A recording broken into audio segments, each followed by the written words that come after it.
Hello friends, welcome to Radha Tailoring Vlogs. இன்னைக்கு எனக்கு என்னென்ன வேலைன்னு சொல்லிட்டு பார்க்கலாம். எப்பவுமே இந்த மாதிரி சின்ன சின்ன எம்ப்ராய்டரி ஒர்க்ஸ் எல்லாம் நான் கையில எடுக்கிறேன் அப்படின்னா நைட்ல உட்காந்துக்குவேன். இது வந்து டிஸ்டர்ப் இல்லாம நீட்டா அப்படியே நமக்கு மைண்ட் பீஸ்ஃபுல்லா போடலாம். இது என்னன்னா போட் நெக் வச்சுட்டு ஒரு ஐ ஷேப்ல மேல இருந்து கீழே ஒரு டிசைன் போட போறேன். இது ஃபினிஷ் பண்ணிட்டு காமிக்கிறேன் அப்படின்ட்டு. ஏன்னா இந்த சின்ன சின்ன ஒர்க்ஸ் எல்லாம் தான் எனக்கு தெரியும், போட தெரியும். மற்றபடி வந்து பெரிய பெரிய ஸ்டிச்சஸ் எல்லாம் வந்துட்டு ஃபினிஷிங் நீட்டா வர்றதில்ல. ஸோ அதனால இந்த சின்ன சின்ன வேலைகள்லாம் இருந்துச்சுன்னா நானே செஞ்சுப்பேன். இது வந்து பாக்கிறதுக்கு பக்கா சூப்பரா இருந்துச்சு. பிளவுஸ் போட்டதுக்கு அப்புறம் கூட அவ்வளவு ஃபினிஷிங் சூப்பரா வந்திருந்தது. இதுக்கப்புறமா ஒரு இந்த மாதிரி சுங்கம் போடுறது இதுவும் ஃபர்ஸ்ட் டைம் இதான் வாங்கியிருக்கேன். இதுக்கு முன்னாடி போட்டதில்லை. ஸோ அதனால இந்த ஃபர்ஸ்ட் வந்து இந்த ஹோல் போடுறது வந்து எனக்கு ரொம்ப டிஃபிகல்ட்டா இருந்துச்சு போடும்போது. அதுக்கப்புறமா இந்த நூல் சுத்தி எடுக்கிறதும் வீடியோ பார்த்து தான் பண்ணேன். வீடியோ பார்த்துட்டு ஒரு 150 ஸ்ட்ரைப்ஸ் எடுக்க சொன்னாங்க. 150 டைம் அந்த நூலை சுத்தி ஒரு அட்டையில எடுத்துக்க சொன்னாங்க. பட் நான் வந்துட்டு 120 ஃபர்ஸ்ட் எடுத்து பார்த்தேன். அது ரொம்ப பெருசா இருந்த மாதிரி இருந்தது. ஓகே நமக்கு 100 போதும் அப்படின்னு சொல்லிட்டு 100 சுத்து தான் எடுத்திருந்தேன். ஃபர்ஸ்ட் வந்து இந்த ஆரி ஒர்க் நீடில் ஃபர்ஸ்ட் குத்தி ஓட்ட பண்ணிட்டு அதுக்கப்புறமா த்ரெட் எல்லாம் உள்ள கொடுத்துட்டு இந்த மாதிரி நாட் போட்டுக்கிட்டேன். அதுக்கப்புறம் தான் மறுபடி கோல்டன் ரோப் வந்து மறுபடியும் அதுக்கு மேல சுத்தி இருந்தேன். இது வந்து சீக்கிரமா வேலை முடியும் அப்படிங்கறக்காக 2 டைம் செஞ்சேன். இது வந்து டபுள் கலர் கொடுத்தேன். ஃபர்ஸ்ட் அளந்து ஒரு 1.25 இன்ச்லயோ 1.5 இன்ச்லயோ அளந்து எடுத்து வச்சுட்டு அதுக்கப்புறமா ஒன்னு விட்டு ஒரு மார்க்கிங் விட்டு இன்னொரு மார்க்கிங் பிங்க் கலர் மட்டும் ஃபினிஷ் பண்ணிட்டேன். அதுக்கப்புறமா கோல்டன் கலர் ஃபினிஷ் பண்ணேன். இது வந்து ஓவராலா பார்க்கும்போது எனக்கு ஃபர்ஸ்ட் பார்க்கும்போது எனக்கு கொஞ்சம் பயமா தான் இருந்தது, ஃபினிஷிங் நல்லா இருக்காதோ அப்படின்னு சொல்லிட்டு. பட் முடிச்சதுக்கு அப்புறமா சூப்பரா இருந்துச்சு. இதுவும் அதே கஸ்டமரோட தான், அவங்களோட சின்ன பொண்ணுக்கு. இந்த மாதிரி பெப்ளம் மாடல் வந்து நான் ஸ்டிச் பண்ணனதில்லை.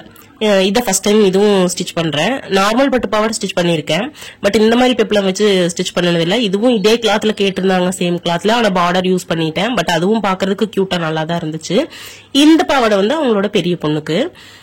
இது வந்து நல்ல அகலமா இருந்துச்சு. சோ அதனால என்னோட ஹைட்ல இருந்தே ரொம்ப அதிகமா இருந்துச்சு. சோ அவ்வளோ டக் பிரிச்சு விடணுங்கிறது இல்ல ஃபியூச்சர்ல எல்லாம். சோ அதனால பார்டர் கட் பண்ணிட்டேன். இதை வந்து பெல்ட்டுக்கு வெஸ்ட் பெல்ட்டுக்கு யூஸ் பண்ணிக்கலாம் அப்படின்னு சொல்லிட்டு.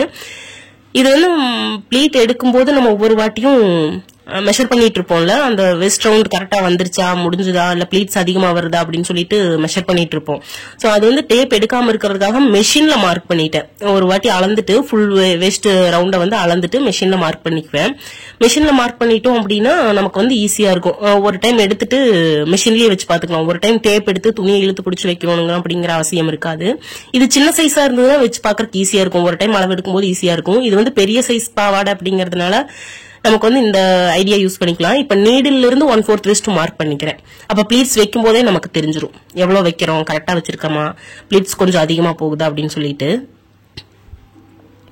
சோ இதுவும் வந்துட்டு இந்த டிசைனர் பிளவுஸுக்கு எல்லாமே இதை யூஸ் பண்ணுவேன். இந்த மெத்தட் வந்து யூஸ் பண்ணுவேன். ப்ளீட்ஸ் எல்லாம் எடுக்கிறோம்ல ஸ்லீவுக்கு, அந்த மாதிரி எல்லாம் நான் இதை யூஸ் பண்ணுவேன். மெஷின்லயே மார்க் பண்ணிக்குவேன். இது ப்ளீட்ஸ் எடுக்கிறதுக்கே கஷ்டமா இருந்துச்சு. அவ்வளோ கெட்டியா இருந்துச்சு மெட்டீரியல். அயன் பண்ணும்போதும் கூட அமுங்கவே இல்லை. ஸோ அவ்வளோ கெட்டியான மெட்டீரியலா இருந்துச்சு.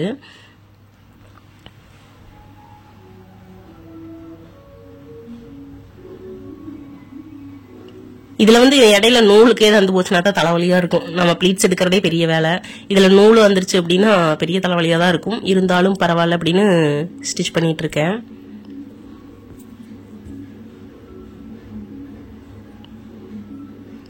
ஃபர்ஸ்ட் பாவாடியை பினிஷ் பண்ணி வச்சிட்டோம் அப்படின்னா சட்டை வந்து சின்ன ஐட்டம் தானே. சோ அதனால ரொம்ப நீளமா தைச்சிட்டு இருக்க வேண்டியது இல்ல. சோ அதனால ஃபர்ஸ்ட் வந்து ஸ்கர்ட்டை பினிஷ் பண்ணி எடுத்து வச்சுட்டு அதுக்கப்புறமா டாப் எடுத்துக்கிட்டேன். இதுவும் வந்துட்டு ஒரு ஆரி ஒர்க் சின்னதா ட்ரை பண்ணிருக்கேன். எனக்கு தெரிஞ்ச சின்ன ஸ்டிச்சஸ் எல்லாம் யூஸ் பண்ணி சிம்பிளா பண்ணிருக்கேன். எனக்கு தெரிஞ்சு இந்த ஐ டிராப் மாதிரி கொடுத்துருக்கிறது வந்து இன்னும் கொஞ்சம் ஒட்டி வந்திருந்திருக்கலாம்னு தோணுச்சு. இருந்தாலும் இது ஃபுல்லா பினிஷ் பண்ணிட்டு பார்க்கும்போது நல்லா கியூட்டா தான் இருந்துச்சு. எல்லாத்தையும் விட கூட எனக்கு அந்த பாவாடையோட நாடா கீழே கொடுத்துருக்கேன்ல கொஞ்சம், அதுதான் எனக்கு ரொம்ப பிடிச்சிருந்துச்சு. எல்லாத்தையும் பேக் பண்ணி கொடுத்துட்டு கொஞ்சம் வெளியில போற வேலையும் இருந்துச்சு. இதுக்கெல்லாம் பிளவுஸ் எடுக்கணும். என்னோட சாரி இந்த ரெண்டும். சோ இதுக்கெல்லாம் பிளவுஸ் எடுக்கணும். நூலுக்கு வந்து கொடுத்து விடணும். சோ அதனால நூலுக்கு கொடுத்து விடுறதுக்காக பேர் எழுதி அந்த போன் நம்பர் எழுதிட்டு கொடுத்து விட்டுருவேன். எழுதி கடையில் கொடுத்துட்டு வந்துட்டோம் அப்படின்னா ஒரு 2 நாளோ முடிச்சுட்டு அந்த நம்பருக்கு போன் பண்ணி சொல்லிடுவாங்க, இந்த மாதிரி நூல் ரெடி ஆயிடுச்சு வந்து வாங்கிக்கோங்க அப்படின்னு சொல்லிட்டு. இதுல வந்து 50 நூல் இருக்குன்னு சொல்லிட்டு மார்க் பண்ணி எழுதி கொடுத்துட்டேன். இது வந்து ரொம்ப ஈஸியா இருக்கும் நமக்கு. அடுத்தது வந்துட்டு இருக்கிற saree ஃபுல்லா எடுத்துட்டு போயிட்டேன். என்னோட saree எடுக்கும் போதே இருக்கிற saree ஃபுல்லா எடுத்துட்டு போயிட்டேன். ஃபால்ஸ் எடுக்கணும், லைனிங் எடுக்கணும், மெட்டீரியல் வந்து இந்த பைப்பிங் கிளாத் எடுக்கணும் அப்படின்னா அதுக்கு தனியா எல்லாமே என்ன இருக்குதுன்னு செக் பண்ணிட்டு எல்லாத்தையும் எடுத்துட்டு போயிட்டு அந்த ஃபால்ஸை வச்சிட்டோம் அப்படின்னா ரொம்ப மெஸ்ஸியா தெரியாது. டேபிளே ஃபுல்லா மெஸ்ஸியா தெரியும். அந்த ஃபால்ஸ் வச்சு பிளவுஸ் எடுக்கும்போது ஒரு செட் முடிக்கிறதுக்கு ரொம்ப லேட் ஆகிற மாதிரி இருக்கும்.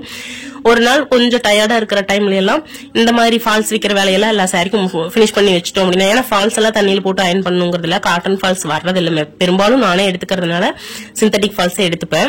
சோ அது வந்து தண்ணியில் போடணுங்கிற அவசியம் இல்லை. டக்கு டக்குன்னு வேலையை முடிச்சு வச்சுட்டோம் அப்படின்னா பிளவுஸ் வந்து ரொம்ப குட்டி குட்டியா தான் இருக்கும். சோ அதனால அது வேலை ஈஸியா இருக்கும். ஒரு நாளைக்கு 2 பிளவுஸோ 3 பிளவுஸோ தான் தைக்க போறோம். சோ அதனால அது வேலை ஈஸியா இருக்கும். சாரி எடுத்து வச்சிருந்தோம்னா அது ரொம்ப கஷ்டமா இருக்கும். சோ இந்த vlog வந்து நான் இதோட முடிச்சுக்கிறேன். இந்த வீடியோ ஃபுல்லா பார்த்ததுக்கு ஒரு தேங்க்ஸ். அடுத்த வீடியோவோட பார்க்கலாம். தேங்க்ஸ் ஃபார் வாட்சிங்.